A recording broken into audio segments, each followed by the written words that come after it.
भाई जो गुरु वचन पे डट गे, कट गे फंद 84 के। वह ज्ञान जिसको कुरान तथा गीता ज्ञान उतारने वाला भी नहीं जानता। अब गुरुदेव भगवान ने इस पवित्र आसमानी पुस्तक में क्या लिखा है कि वो ज्ञान, जिस ज्ञान को कुरान शरीफ का ज्ञान देने वाला ये डुप्लीकेट अल्लाह, ये शैतान, ये भी नहीं जानता है। कौन सा ज्ञान? मोक्ष मंत्र, सार नाम, सार शब्द, ओम तत् सत, जो गीता जी में अध्याय 17 श्लोक 23 में है ना, ओम तत् सत इति निर्देश ब्रह्मण त्रिविध समर्थ। इस ज्ञान को, इन मूल मंत्रों को जो कुरान शरीफ में लिखे हैं, ऐन सीन काफ सूर अस्सूरा 42 आयत नंबर 1 और 2, उसमें भी लिखे हुए हैं। जिस ज्ञान को, जिस गुप्त ज्ञान को, जिस सांकेतिक ज्ञान को, मूल मंत्रों को ये कुरान का ज्ञान देने वाला डुप्लीकेट अल्लाह भी नहीं जानता, उनके विषय में गुरुदेव हमें बता रहे हैं। कितनी गूढ़ जानकारी है भाई और बहनों। वह ज्ञान यानी मोक्ष मंत्र, मूल मंत्र, जिनको कुरान तथा गीता ज्ञान देने वाला भी नहीं जानता, क्योंकि कुरान का ज्ञान देने वाला और गीता का ज्ञान देने वाला वो एक ही है। वो शैतान, वो काल, उसी ने श्री कृष्ण में प्रवेश करके अर्जुन को महाभारत के समय गीता का ज्ञान दिया, और उसी शैतान ने हजरत मोहम्मद को कुरान का ज्ञान दिया।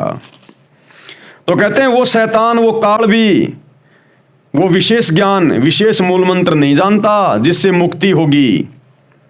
आयत नंबर 59, कबीर अल्लाह, अल्लाहु अकबर वही है जिसने सर्व सृष्टि, ऊपर वाली तथा पृथ्वी वाली, ऊपर यानी शतलोक के ऊपर के पार्ट, शतलोक, अलखलोक, अगमलोक और अनामी लोक, और नीचे की यानी काल के 21 ब्रह्मांड, आसमान और जमीन के दरमियान जो भी कुछ है, अक्षर पुरुष के साथ संग ब्रह्मांड, जिसने सब कुछ रचा।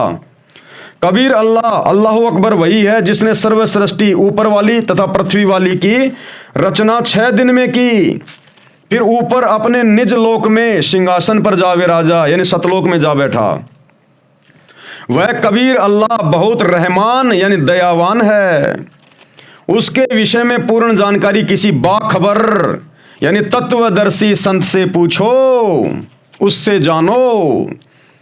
और बाखबर बनकर, तत्वदर्शी संत बनकर वो स्वयं ही आता है, क्योंकि 21 ब्रह्मांड की सबसे बड़ी शक्ति कौन है? ये डुप्लीकेट अल्लाह, ये शैतान, ये काल। और काल गीता जी अध्याय 4 श्लोक 34 में हाथ खड़े कर रहा है कि भैया उस ज्ञान की, उस लोक की जानकारी, उन मोक्ष मंत्रों की जानकारी किसी तत्वदर्शी संत से पूछो। और इधर कुरान शरीफ में सूरत फुरकानी 25 आयत नंबर 52 से 59 में हाथ खड़े कर रहा है हजरत मोहम्मद को ज्ञान देते समय कि भैया वो अल्लाह जिसने आसमान से लेकर जमीन के बीच में जो भी कुछ है उसको 6 दिन में बनाया, 7वें दिन सिंहासन पे जा बैठा, उसकी खबर किसी बाखबर से पूछ। मुसलमान धर्म में कहते हैं बाखबर, हिंदू धर्म में कहते हैं तत्वदर्शी संत। तो जब 21 ब्रह्मांड के इस डुप्लीकेट अल्लाह को भी नहीं पता, तो भला इसके नीचे हम जितने भी इंसान हैं, देवी देवता हैं, फरिश्ते हैं, इनको कैसे पता चलेगा उस अल्लाह के बारे में? इसलिए वो कबीर अल्लाह स्वयं ही धरती पर मुर्शिद रूप में, मुसलमान धर्म में मुर्शिद कहते हैं संत को, साधु को, तो संत रूप में, मुर्शिद रूप में वो कबीर अल्लाह स्वयं ही आता है अपनी यथार्थ भक्ति की जानकारी देने के लिए और हम आत्माओं से भक्ति करवाकर अपने सतलोक में ले जाने के लिए। उसके विषय में पूर्ण जानकारी किसी बाखबर यानी तत्वदर्शी संत से पूछो, उससे जानो।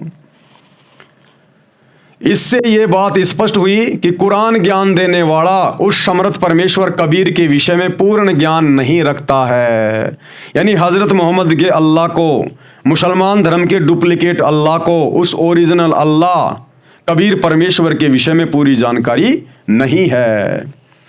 उसको प्राप्त करने की विधि कुरान ज्ञान दाता को नहीं है, यानी डुप्लीकेट अल्लाह को नहीं है। इसीलिए तो सूर अस सूरा, मुसलमान भाई थोड़ा ध्यान दें भाई, चश्मा उस्मा लगा लें। इसीलिए तो सूर अस सूरा 42 की आयत नंबर 1 व 2 में सांकेतिक शब्द बताए हैं, जिनके अर्थ का वर्तमान तक मुझदास रामपाल दास के अतिरिक्त किसी को भी ज्ञान नहीं था।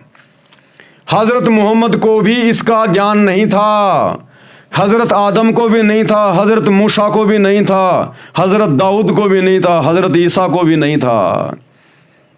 ये ज्ञान तो कबीर अल्लाह खुद ही बाखबर बन के आता है, तत्वदर्शी संत बन के आता है, स्वयं देता है। इसके ज्ञान बिना मोक्ष नहीं हो सकता, न जन्नत यानी काल वाला स्वर्ग प्राप्त हो सकता है। जन्नत कहते हैं स्वर्ग को।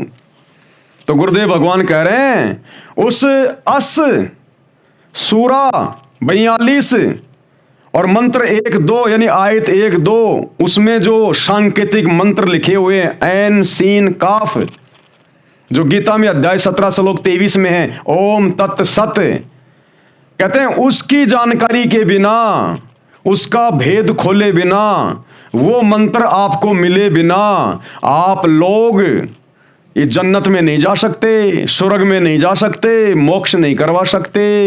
तो सतगुरु रामपाल जी के सिवाय आज पूरे वर्ल्ड में, पूरे विश्व में किसी भी धर्म के लोगों के पास में ना मुसलमानों को उस ऐन सीफ काफ का ज्ञान है, ना हिंदुओं को ओम तत् सत का ज्ञान है।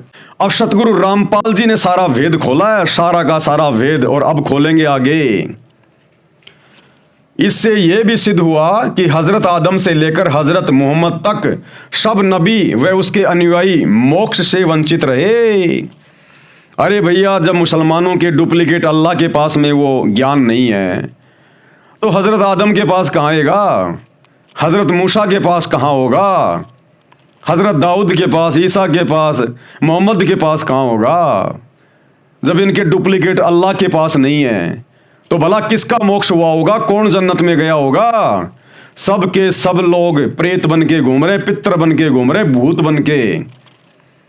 जीवनी हजरत मोहम्मद इनायतुल्लाह शुभानी जिसने उसका अनुवाद किया है, लिखा है, उसमें साफ साफ लिखा हुआ है हजरत ईसा, हजरत आदम, ये सारी की सारी मंडली ये पितरलोक में बैठी हुई है, पितरलोक में भूत बन के बैठे हुए हैं, प्रेत बन के। दिखाएंगे आपको समय आने पर। इससे यह भी सिद्ध हुआ कि हजरत आदम से लेकर हजरत मोहम्मद तक सब नबी व उनके अनुयायी मोक्ष से वंचित रहे, बहिश्त यानी स्वर्ग में भी नहीं जा पाए। संत गरीबदास जी ने कहा है कि यथार्थ भक्ति विधि से साधना न करने से नबी मोहम्मद भी बहिश्त यानी स्वर्ग नहीं जा सका। उसके पीछे उसी साधना को करके सब तुर्क यानी मुसलमान भी सत्य साधना भूले हुए हैं। आदरणीय गरीबदास जी की वाणी है, गरीब नबी मोहम्मद नहीं बस्त सिदाना, यानी नबी मोहम्मद पैगंबर मोहम्मद भी बहिश्त यानी स्वर्ग में सिधाना यानी नहीं पहुंचा, और पीछे भूला है तुर्काना। बाकी लोग हजरत मोहम्मद को तो फॉलो कर रहे हैं, तो बाकी पीछे के सारे मुसलमान भी भूले बैठे हैं। कोई बहिश्त तो गुरु बचन पे डट के कट गए फंद 84 के, कट गए फंद 84 के, कट गए फंद 84 के।